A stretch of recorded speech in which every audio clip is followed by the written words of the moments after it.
바울이 자기의 신분이 유대인이다라는 것을 이야기를 하면서, 그리고 더불어 유대인들과 이방인의 관계에 대한 부분을 하나의 자료로 제시하면서, 그러면서 복음과 율법의 관계에 대한 내용을 설명해 가고 있는 그러한 부분의 말씀이다, 이렇게 이야기해 볼 수 있는 부분입니다.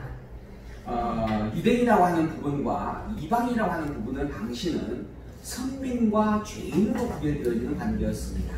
인간은 태어나는 순간부터 모두가 다 공평하다, 이게 만민 평등을 이야기하는 부분이 있죠. 이게 당연한 겁니다, 인간에 대한 기본적인 사고에서는. 그런데 하나님의 섭리 속에서는 하나님은 구약의 섭리를 유대인과 이방인으로 구별하여 섭리하셨습니다.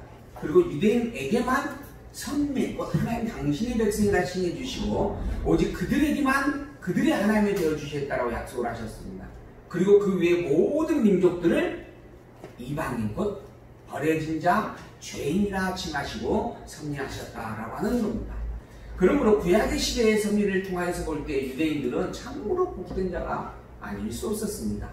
그 유대인들은 정말 이 세상에 사는 그 모든 인류 중에서 유일하게 자기들만 구원의 백성으로 칭함받는 구원자라고 선포하는 그러한 어떤 특권을 가지고 담대함으로 살아왔던 그러한 존재를 또한 우리가 역사 속에서 살펴볼 수가 있는 부분들이 있죠. 그래서 오늘 본문에서도 그러한 표현을 합니다. 원래 유대인인데 유대인은 이방 죄인과 다른 존재다라고 하는 겁니다. 이방인은 죄인이고 유대인은 하나님의 백성으로 택함받은 자였다, 칭함받은 자였다라고 하는 거죠. 그런데 중요한 것은 그런 유대인이 우리가 참으로 복 있는 자다라고 말하려는 게 아니에요. 보면은 그런 유대인인데, 그런 유대인이 구약에서 가지고 있는 하나님의 말씀이 무엇인가? 율법입니다. 모세의 법이에요. 그리고 그 모세의 법을 근거로 해서 지금 유대인들 자기들의 어떤 그 자긍심을 고취하는 아주 중요한 용도로 쓰여지는 시대였습니다. 그래서 이 당시에 최고의 종교 지도자들이 대부분 다 바리새파 사람들이었고, 그리고 더러는 사두개인들도 있었다라고 하는 부분을 우리가 보게 되어지죠. 그 바리새파 사람들이라고 하는 부분을 우리는 칭하기를 유대 율법주의자라 이렇게 칭합니다. 율법의 말씀을 가지고 있는 자들인데 그것을 하나의 사회적 규범과 도덕적 교훈으로 가지고 그것을 행하는 자들이다 라고 하는 거죠. 그들을 가리켜 유대 율법주의자라 하는데, 당시에 그들이 유대인들에게 있어서는 최고의 종교적 지도자였고 종교의 본질로 여겨지는 시대였다라고 하는 겁니다. 근데 유대 율법주의자의 주장은 무엇인가 하면 모세 율법을 잘 지켜야만 구원을 받는다라고 하는 것이었습니다. 모세 율법은 하나님의 준 법이고, 그러므로 하나님의 준 법으로서 단 한 가지도 어그러져서는 안 되는 것이고, 그러므로 그것을 철저히 지키려고 예수고 머무림집에 사는 게 하나님을 믿는 자의 본분이다, 이렇게 가르쳤던 자들의 삶의 내용들이었다라고 하는 것이죠. 그에 대하여서 바울은 이렇게 표현하는 겁니다. 이방인을 죄인으로 여기시며 오직 유대인들만을 선미라 칭하셨던 그러한 특권 속에서 우리가 살았던 자인데, 그런데 그 유대인들의 구원이 율법으로 된 게 아니고 오직 믿음으로 된 일이었다라고 하는 겁니다. 혹시 어떤 이들은 하나님께서 섭리하신 섭리의 내용을 비교해서 예수님께서 오시기 전에 모세에게 율법을 주게 되어지는데, 모세를 통하여 주신 율법으로 말미암아서 율법이 존재했을 때는 율법으로 구원을 얻는다라고 주장합니다. 그럼 율법이 없었을 때는 어떻게 할 것이냐? 율법이 없었을 때는 무엇으로 구원을 얻느냐? 바로 하나님께 주신 양심으로 구원을 얻는다라고 하는 것입니다. 하나님은 모든 인간에게, 인간의 본질 속에 선과 악을 나누고 구별할 수 있는 양심을 주셨다. 그 양심으로 말미암아 구원을 얻고 멸망이 더해졌던 것이요, 모세에게 율법을 주고 난 뒤에는 율법으로 말미암아 구원과 멸망이, 율법을 잘 지키면 구원, 율법을 지키지 못하면 멸망된다라고 하는 것이고, 예수 그리스도가 오고 난 뒤에는 예수 그리스도의 복음으로 구원을 얻고 멸망이 되어지는 것이다. 그리고 지금은 성령이 와가지고 교회가 세워졌어요. 그래서 지금은 우리는 교회 시대다 이렇게 이야기합니다. 이 시대에는 무엇으로 구원을 얻는다? 교회로 구원을 얻는다. 교회에 나와서 출석하고 교회에 봉사하고 섬기면 구원을 받는 자들이고, 교회를 멸시하고 대적하는 자들은 구원을 받지 않는 자들이다, 구원받지 못한 자들이다, 이렇게 이야기하는 것입니다. 이러한 신학적 구조를 우리는 세대주의 신앙이다. 세대별로 섭리하였다라고 하는 것에 표현을 담고 있어서 세대주의 신앙이다 이렇게 이야기를 해요. 왜 이런 이야기를 하냐 하면 예수님께서 오시기 이전까지는 오직 이들에게만 섭리라고 하는 하나님의 백성이라고 하는 칭호를 주었기 때문에 그런 겁니다. 그리고 이외의 모든 이들은 이방인이었습니다. 이방인은 죄인이었습니다. 개돼지와 같은 존재로 취급했다라고 하는 것이에요. 그래서 우리는 선민의 특권을 가지고 있는 존재들이요. 그래서 그걸로 말미암아 독일을 통하여서 어마어마한 학살을 당하는 그러한 비극을 맞이하기도 했던 부분들이죠. 지금도 마찬가지입니다. 이 유대인이라고 하는 자긍심으로 말미암아 전쟁이 일어나게 되었으면 전 세계에 뿔뿔이 흩어져 있던 그 국민들이 서로 그 나라에 들어가서 함께 하려고 찾아간다라고 하는 거지. 우리나라는 조금 좀 돈이 있고 권력이 좀 있고 좀 상류층에 거하게 되어지면 다 이중국적을 받습니다. 왜 이중국적을 받는다? 왜 그럴까요? 그래서 우리나라에서 전쟁이 일어나면 누가 지켜요? 이 나라는? 반이가 지켜요. 반. 요즘은 중2가 지킵니다. 옛날에는 반이가 가지고 다니는 그 도시락에 무엇이 들어있는지를 몰라가지고 북한이 감히 쳐들어오지 못했고 요즘은 뭐가 무서워서? 중이가 너무 무서워서 못 들어가잖아. 그렇게 서민들이 지켜 우리나라는. 왕도 도망을 가고 인분도 도망을 가고 그러잖아요 다. 그리고 권력이 좀 높은 사람들은 다 다른 국적을 가지고 그렇게 국민으로 해서 가려고 하는 부분들이 있고 그래서 다 외국의 집안집이 사놨다 그래요 다들. 저는 내 집도 없지만 그런데 유독 이스라엘은 그러지 않습니다. 이 유대인들은 오히려 무슨 일이 생겼다 그러면 오히려 똘똘 뭉쳐서 자기 나라를 찾아 들어가고 그 흩어졌던 그 민족들이 2000이라고 하는 세월 속에 예수님을 십자가에 죽임으로 말미암아 온 세계 각지에 다 흩어져서 2000이라는 세월 속에 나라 없이 살았던 그 백성들이 돈을 모아가지고 그 땅을 다시 샀어요. 그럼 나라에 세우잖아요. 그리고 결국 유엔을 통하여서 인정을 받았습니다. 국가로. 그게 이스라엘이에요. 그런 민족입니다. 왜 그러는가? 자기들에게만 하나님의 말씀이 있었다라고 하는 거예요. 근데 그 말씀인 율법을 어떻게 가지고 있었는가? 사회적 규범으로 인간의 삶의 교훈을 가지고 있었다라고 하는 거예요. 그래서 하나님의 아들로서 이 땅에 온 그리스도인 예수님인데도 불구하고 이 예수를 십자가에 매달아 죽어버리게 했다, 죽이게 했다라고 하는 거예요. 자기들의 가지고 있는 율법의 생활적 풍토에 맞지 않았다라고 하는 거예요. 자기가 알고 있는 율법적 개념으로 볼 때 인정할 수 없었다라고 하는 거예요.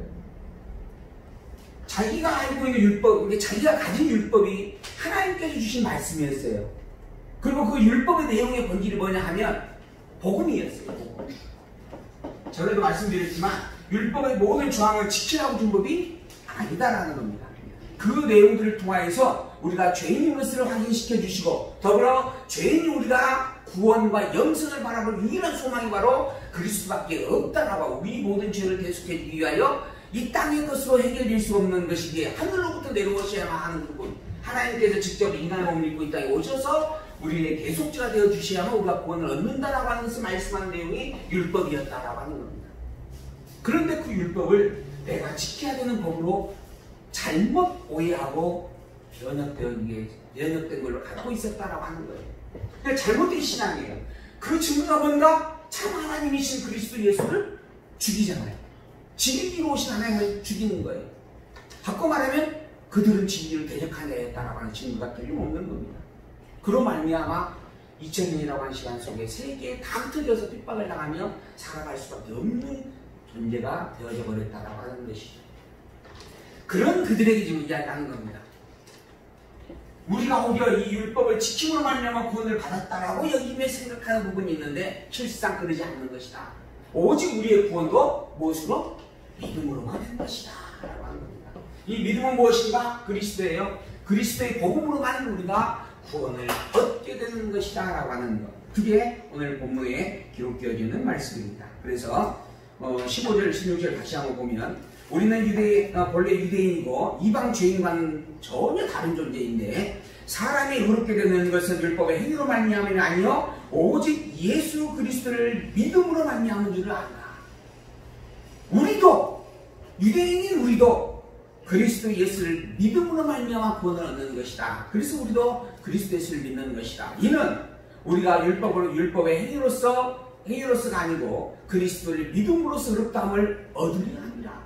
오직 그리스도로 말미암아 구원을 얻는 것이기 때문에 그 그리스도의 믿음을 내가 가졌다라고 하는 것을 확인하기 위하여, 확인해주면서 드러내기 위하여 우리가 예수 그리스도의 복음을 믿게 되어지는 것이다. 믿는 믿음을 드러내고 자랑하려고 하는 것이다 라고 하는 것입니다. 그게 오늘 본문의 출발점에서 기록되어 있는 말씀 내용입니다.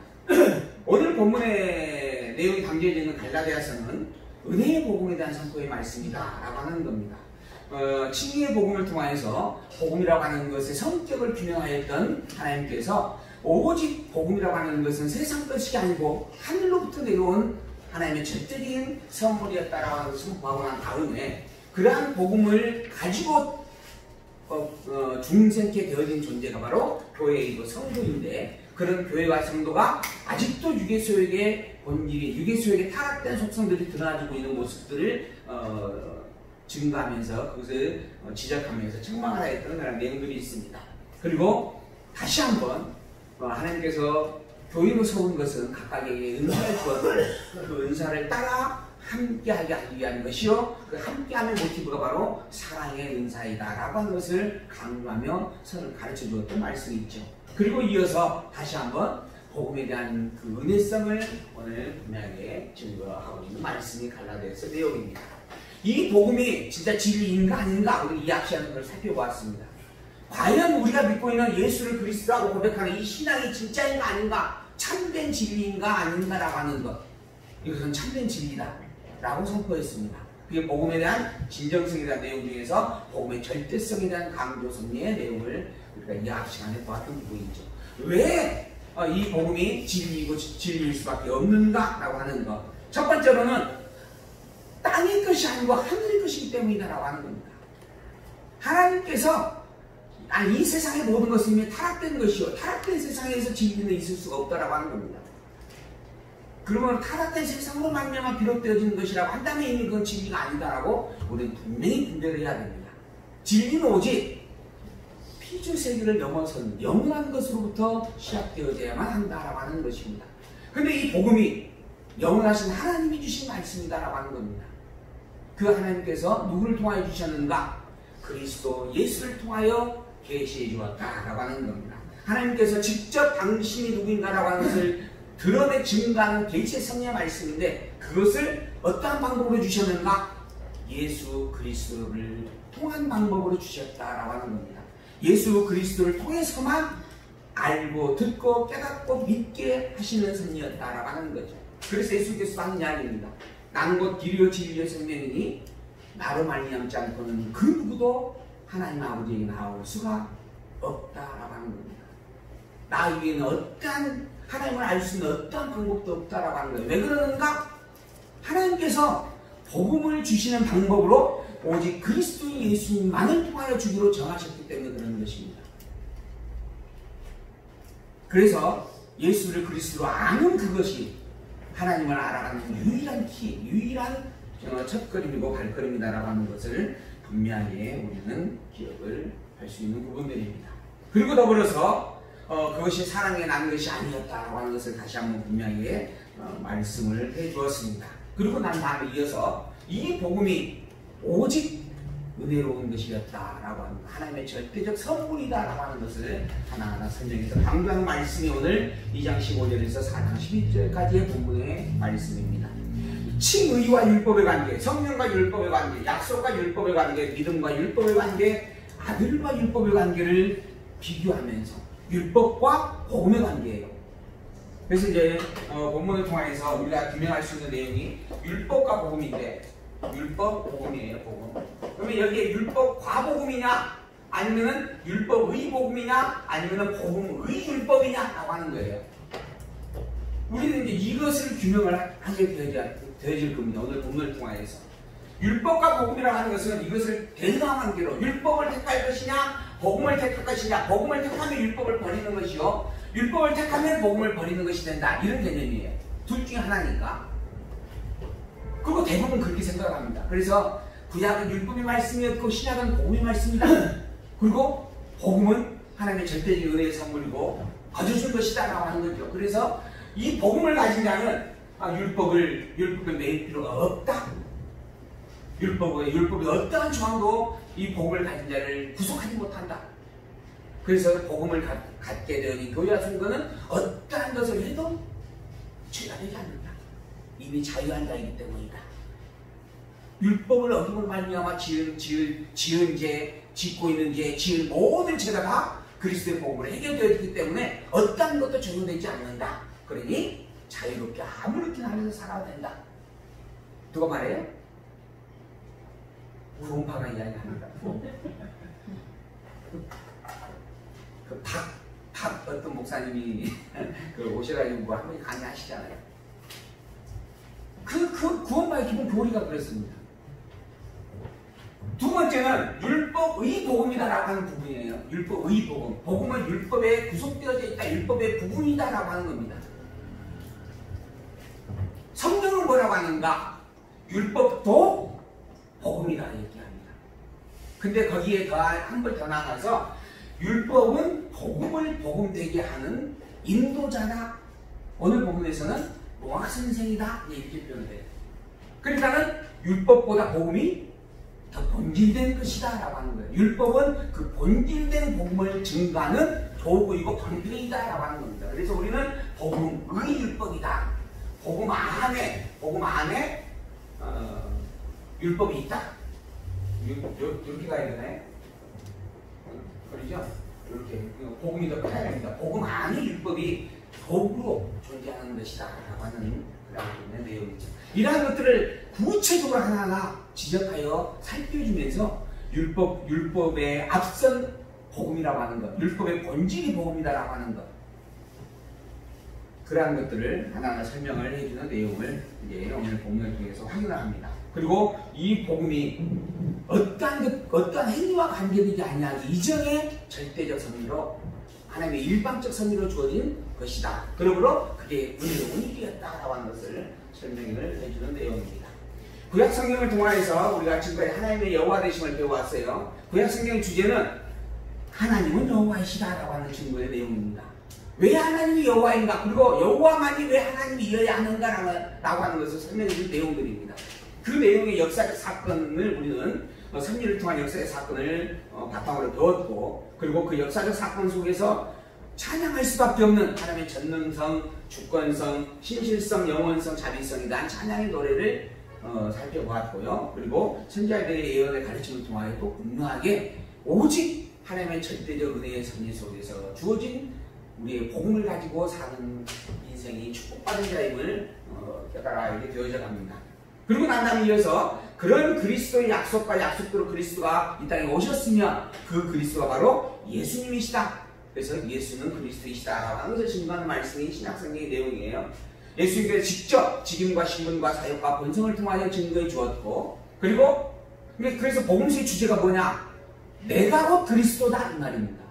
그걸 예수님 당시에 직접 이야기하시는 거예요. 내가 그리스도다. 나 외에는 그 누구도 없다. 나는 길이요 진리요 생명이고 나밖에는 하나님께서 이 땅에 보낸 대속주 구원자가 없다. 하나님께서 이 땅에 보낸 대속주 그리스도로 보낸 이름은 오직 예수뿐이다 라고 하는 거죠. 그러면서 선포의 말씀이죠. 그리고 난 다음에 그런 예수님 당신이 그리스도이심을 증거하기 위하여 십자가에 직접 죽으셨습니다. 그리고 부활하시죠. 죽고 사는 것에 대한 실제적 증거를 사람들에게 보여준 겁니다. 그게 그리스도의 능력이다라고 하는 겁니다. 그리고 그리스도가 틀림없다라고 하는 것이죠. 그리고 난 다음에 이제 성령을 약속하시고 하나님 보좌 우편에 가 계시고 성령을 통하여서 이제 교회가 세워져 가는 그런 섭리들, 그리고 세워진 그 교회를 통하여서 교회의 존재가 없다는 것인가라고 하는 것을 확인을 해주는 그런 말씀입니다. 오늘 갈라디아서의 정말 한마디의 주제를 정리한다면 본질, 교회와 성도의 본질이 무엇인가라고 하는 거예요. 교회와 성도의 본질이 무엇인가? 바로 아들이다라고 하는 겁니다. 하나님이 본래 아들로 정해놓은 아들로 택한 자들이고, 그 아들로 택한 그들을 하나님께서 잠시 잠깐 죄의 종로를 타며 살 수밖에 없는 상황에 맡겨놓으셨다. 그게 이제 청지기에게 맡겼다라고 표현을 합니다. 그 죄의 종로를 타면 아니 청지기 밑에서 살아가는 그 존재는 자기가 본래 청지기의 아들인 줄 알았다라고 하는 겁니다. 그래서 어쩔 수 없이 타고난 것이 그래서 죄 짓고 범죄하며 살 수밖에 없는 것인 줄 자포자기하며 살아가는 존재였다라고 하는 것이죠. 그런데 그에게 하나님께서 그리스도 예수를 보내시고 그리스도 예수를 통하여 증거되어지는 복음의 힘으로 말미암아 하나님의 아들이다라고 하는 신분을 확인을 받게 해주는 겁니다. 너는 처음부터 본래 내 아들이었고 내가 잠시 너를 청지기의 소나기에 맡겨놓았던 일이었다.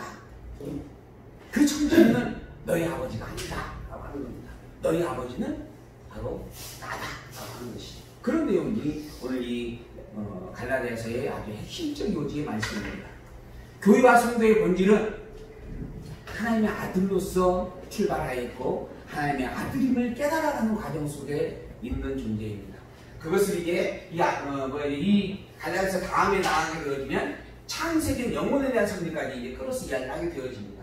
지금 갈라디아서에서는 그냥 직접적으로 죄의 종을 타고 있는 그에게 찾아와가지고 너는 원래 죄의 종이 아니고 내 아들이었다라고 하는 것을 선포를 해주는 겁니다. 나의 아들이다. 내가 아들인 나를 너를 잠시 여기다 맡겨놓았던 것이고 너는 본래 아들의 신분을 이제 회복할 때가 되어졌다라고 하는 이야기를 하는 겁니다. 근데 그러한 일들이 피조세계 속에서 일어난 일이 아니고 이미 피조세계가 있기 이전 창세전 영혼에서부터 예정되어졌고 작정된 일이었다라고 선포해주는 게 에베소의 서론입니다. 피조세계 이 세상이 만들어지기 이전에 있었던 일이다라고 하는 거예요. 그게 이미 택자와 유기자의 확정적 성리의 시작이다라고 하는 겁니다. 그리고 난 다음에 세상이 존재했고 창조, 유기되어지는 때에 인간이 만들어지는 겁니다. 근데 인간을 만들어주고 난 다음부터 자기의 존재를 인식을 하는 거예요. 그러다 보니까 나는 본래 여기에서 시작했고 살다가 죽으면 끝이다 이렇게 여기는 겁니다. 그게 아니다라고 하는 것을 바울은 분명히 가르쳐줍니다. 그리고 그 근본된 본질이 바로 종이 아니라 아들이다라고 하는 것까지 선포되어지는 말씀을 우리는 이 갈라디아서를 통해서 확인을 해가게 될 겁니다. 그 첫 번째 내용으로 칭의의 복음, 칭의와 복음의 관계에 대한 내용을 한번 이제 본문을 통해서 살펴보도록 하겠습니다. 자, 2장 15절에서 18절에 있는 말씀, 아까 우리가 함께 살펴보았던 그런 말씀의 내용입니다. 우리는 본래 유대인이요 이방 죄인이 아니다. 그러니까 유대인과 이방인의 관계는 아주 정말 본질이 다른 존재였다라고 이야기할 수 있는 부분입니다. 같은 인간이지만은 하나님의 섭리 속에서는 하나님의 아들이라고 하는, 즉 하나님의 백성이라고 하는 것과 죄인이라고 하는 그러한 부분으로서 본질적 차이가 있는 존재입니다. 마찬가지에 지금 우리가 이렇게 함께 모여 살고 있지만은 이 세상에 모든 인간이 같은 인간이 아닙니다. 모든 인간의 평등함을 우리가 이야기하는 것은 인간적 어떤 그 인본주의 반로 속에서 표현되어지는 내용인 것이지 실제 하나님의 섭리로 볼 때는 이 세상에 두 종류의 인간이 살아갑니다. 하나는 하나님의 백성된 인간이 있고 하나는 하나님의 백성이 되지 못할 인간이 있다라고 하는 겁니다. 그것을 택자와 유기자 이렇게 표현을 하죠. 택자가 있고 유기자가 있어요. 이 세상에 존재하는 인간은 그래서 결코 같은 존재가 아닙니다. 그 중에서 모든 인간을 타락되어지고 난 다음에 타락된 상태의 죄인의 모습을 가지고 함께 출발하여서 살아가고 있지만은 하나님은 때가 되어지고 말미암아 그의 본질이 창세된 영혼에서 선택받은 자라고 하는 부분의 본질을 가진 자들에게 그리스도를 통하여 그 본질을 깨닫고 회복하도록 승리를 합니다. 그래서 그러한 자들을 가리켜서 중생이다 표현합니다. 중생. 이 중생이라고 하는 것은 다른 말을 표현하면 교회요 성도다 이렇게 표현을 합니다. 교회요 성도된 자들이 중생이고 그렇지 아니한 자들 우리는 타락인이다 이렇게 이야기를 해요. 타락인. 이 타락인이라고 하는 것은 죄인을 가리키는 겁니다. 죄 덩어리가 되어져 있는 자. 근데 죄 덩어리가 되어져 있는 자들과 더불어서 이제는 중생된 자들이 있습니다. 아직 중생치 못한 자도 있죠. 중생치 못하였으나 중생할 수밖에 없는 자예요. 왜 그러는가? 창세된 영혼 안수님이 작정 예정 속에 택자와 유기자로 하나님께 정하신 섭리의 근거를 두고 있기 때문에 그러는 것이죠. 그래서 처음 하나님께서는 복 있는 자와 복 없는 자라고 이제 아예 칭하기도 합니다. 그러나 복 있는 자인데 자기가 복 없는 자인 걸로 알고 살아가는 인생이 있는 거죠. 이걸 우리는 아직 복음을 깨닫지 못한 자다 이렇게 이야기합니다. 또한 복음을 깨달았어요. 그래서 내가 원래 택자였구나라고 하면서 이제 확인을 하고 확신을 가졌는데 문제는 아직 믿음의 분량이 작은 자들이 있습니다. 그리고 그 믿음의 분량에서 우리는 점점 성숙해 가는 존재들이죠. 그래서 지금 교회의 양육에 대한 섭리를 하나님께서 지금 바울을 통하여서 이야기해가고 있는 내용들입니다. 그 중에 어쨌든 지금 본문의 시작점은 원래는 유대인이고 죄인 이방인과 다르다라고 시작을 했어요. 그리고 사람이 의롭다 되는 것은 율법의 행위에서 나는 것이 아니다. 오직 예수 그리스도를 믿는 믿음으로 말미암는다라고 선포를 합니다. 구약의 백성들이 율법을 통하여서 율법을 가진 자이기 때문에 우리 하나님의 백성이 되어졌다라고 여기고 있는 그들을 향하여서 아니다. 우리는 율법을 가졌기 때문에 또 율법을 지켰기 때문에 하나님의 백성 된 게 아니다. 본래 하나님의 백성 된 우리인데 하나님께서 특별히 그런 우리임을 드러내기 위하여 율법을 주셨다라고 이야기합니다. 그런데 그 율법을 가지고 율법을 기준점으로 해서 현재 유대인들이 살아가고 있어요. 이건 잘못된 것이다 라고 하는 부분도 또한 분명히 우리가 기억을 해볼 수 있는 내용들입니다. 어쨌든 구원이라고 하는 것은 의롭다라고 하는 것은 오직 믿음으로만 되는 것이다. 그 믿음은 무엇인가? 예수 그리스도를 아는 것이고 믿는 일입니다. 근데 예수 그리스도를 알고 예수 그리스도를 믿는 것은 예수님께서 오고 난 이후에 있는 일이에요. 그 이전에는 예수라고 하는 존재에 대해서 그 이름이 드러나지 않습니다. 구약의 백성들은 예수라고 하는 이름을 그리스도로 알지는 못했어요. 그저 율법만 가지고 있었던 거예요. 근데 그 율법이 갖고 있는 내용의 본질이 뭔가 그리스도에 대한 내용입니다.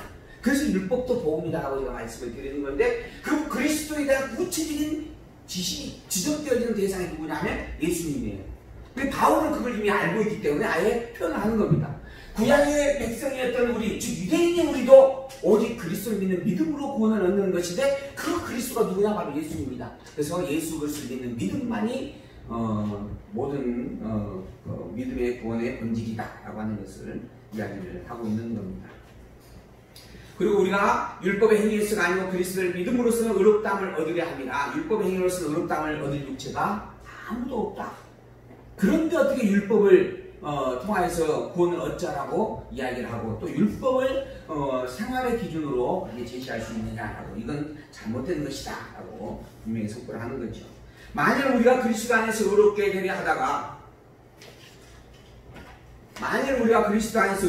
하다가 죄인으로 나타나면 그리스도께서 죄를 짓게 하는 자냐? 결코 그럴 수 없느니라. 혹여 예수 그리스도를 말미암아 의롭게 되어졌어요. 예수 그리스도 안에서 의롭게 되려 했어요. 그런데 의를 다 이루지 못했어요. 그래서 죄의 모습이 나타났어요. 그렇다고 한다면 그리스도께서 우리로 하여금 죄를 짓게 한 것이냐? 예수 그리스도를 말미암아 구원을 얻는다라고 하는 것을 선포를 하고 난 다음에 그러면 예수 그리스도 안에 있는 자가 이제 하나님의 백성인데 하나님의 백성되었다라고 칭함을 받고 있는 존재들이 아직 율법에서 벗어나지 못한 모습을 가지고 있는 현상입니다. 현재 그러한 그들에게 하는 이야기예요. 그러면 아직 우리가 이렇게 죄에서 벗어나지 못한 모습들을 가지고 있는데 그러면 내가 이미 그리스도 안에 있는 상태에서 죄를 짓는 것이니까 죄의 책임자가 누구냐? 그리스도가 그럼 죄의 책임자가 되는 것이냐? 이렇게 질문을 하는 부분이 되는 거지. 결코 그럴 수 없다. 그리스도가 죄의 책임자가 아니다라고 하는 부분이죠. 만일 내가 하였던 것을 다시 서우면 내가 나를 범법한 자가 되는 것이다. 이스라엘 백성들은 율법으로 말미암아 구원을 얻는다라고 생각을 했어요. 그런데 예수 그리스도가 이의 복음을 지금 선포하고 있습니다. 그리고 오직 예수 그리스도 복음으로만 구원을 얻는다라고 확인을 시켜주었어요. 그런 그들에게 율법의 행위를 지금 다시 강조하고 가르치는 이들이 나타났습니다. 그게 또한 관습과 전통으로 깊은 뿌리를 가지고 있어요. 그런 상황에서 또다시 율법으로 돌아갈 수밖에 없는 돌아가게 되어지는 일들이 비일비재했다라고 하는 거 초대교회에는 그러한 요구 속에서 이건 복음을 떠나서 범죄의 길로 또 행하게 되어지는 일이에요. 만약에 이렇게 되어졌다라고 했을 때 이 범죄에 대한 책임이 누구에게 있느냐라고 하는 부분에 문제제기를 한 겁니다. 이미 내가 하나님의 백성이 되어졌는데 그러니까 이 죄의 책임은 이제 하나님이 져야 되지 않느냐라고 하는 거죠. 이게 이제 구원파에서 말하는 내용과 비슷해지는 그런 상황들입니다. 근데 그게 아니다라고 하는 거예요. 율법을 범하는 그 죄는 내가 나를 범법자로 만드는 일이다 라고 지금 바울은 설명을 해주는 겁니다. 복음과 율법은, 율법이라고 하는 부분에 대한 다른 해석은 오직 복음이라고 하는 것을 바르게 직시하고 이해되어짐으로 이룰 수 있는 것이다 라고 하는 것을 말씀으로 가르쳐주고 있는 내용이다 할 수 있습니다. 율법을 향해서 죽은 것은 하나님을 향해서 믿음 안에서 살게 하려는 것이었다. 내가 율법으로 말미암아 율법을 향하여 죽었나니, 율법으로 말미암아 우리는 율법에 죽은 자다. 복음을 가진 자는 율법에 이미 죽은 자다. 이는 하나님을 향하여 살게 하기 위한 하나님의 섭리였다. 우리가 율법에 머물러 있다가 예수 그리스도의 복음을 알게 되어졌고 예수 그리스도를 믿기 위하여 애를 썼다. 왜? 오직 구원이 복음만 이루어진다라고 하는 것은 명백한 진리이기 때문이다. 그래서 우리도 예수가 그리스도를 믿기 위하여 애를 썼다. 그런 우리에게 아직도 율법이 주인 노릇을 하려고 애를 쓰고 있는 그런 현상이 있는데, 사실 우리는 율법으로 말미암아서 이미 죽은 자다. 율법을 향하여서 죽었는데 하나님께서 우리 율법 죽게 하셨다. 왜 그랬는가? 하나님 안에서 하나님을 향하여 살게 하게 하려고 율법 안에서 율법으로 말미암아서 죽게 하신 섭니다.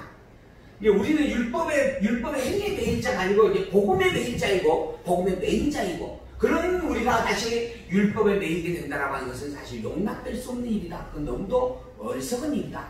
이미 우리는 율법에는 죽었던 자다, 죽어버린 자다라고 하는 겁니다. 내가 그리스도와 함께 십자가에 못 박혔나니 그런즉 이제는 내가 사는 것이 아니오 오직 내 안에 그리스도께서 사시는 것이다. 이제 내가 육체 가운데 사는 것은 나를 사랑하사 나를 위하여 자기 몸을 버리신 하나님의 아들을 믿는 믿음 안에서 사는 것이다. 교회와 성도란 율법이 전부인 줄 알았다가 복음이 무엇인지를 깨달음으로 말미암아 복음 가운데 거하게 된 자, 즉 중생케 된 자라고 하는 겁니다. 예수의 그리스도라고 하는 이 복음을 붙잡고 그리스도의 복음을 간직하게 되어줌으로 말미암아 교회라고 하는 이름을, 성도라고 하는 이름을 갖게 되어졌다. 이미 우리는 그래서 복음에 있는 자다라고 하는 거예요. 그런 우리가 다시 율법으로 돌아간다라고 하는 것은, 이것은 너무나 미련하고 어리석은 일이다. 이미 허물었던 집을 다시 세워가지고 그 집에 거하려고 하는 것과 다를 바 없는 일이고, 그것은 죄의 책임이 그리스도에게 있는 게 아니라 내게 있는 일이다. 더불어 실상 우리는 이미 율법에는 죽은 자다. 어떻게 죽었는가? 예수 그리스도께서 십자가에 못 박혀 죽으실 때 율법으로 말미암아 정죄받고 죽으신 것이고, 그리고 예수 그리스도께서 살으실 때에 그리스도의 하나님의 복음을 가지고 복음의 증거자인 그리스도에서 살게 되어진 일이었는데, 그때 우리도 십자가에 못 박혀 율법에는 죽었고 복음으로 산 자가 되어지는 것이다. 그래서 이제는 내가 사는 것이 아니오 내 안에 있는 그리스도가 사는 것이다. 이게 교회이고 성도이다 라고 하는 설명입니다. 사실 지금 현재 우리의 이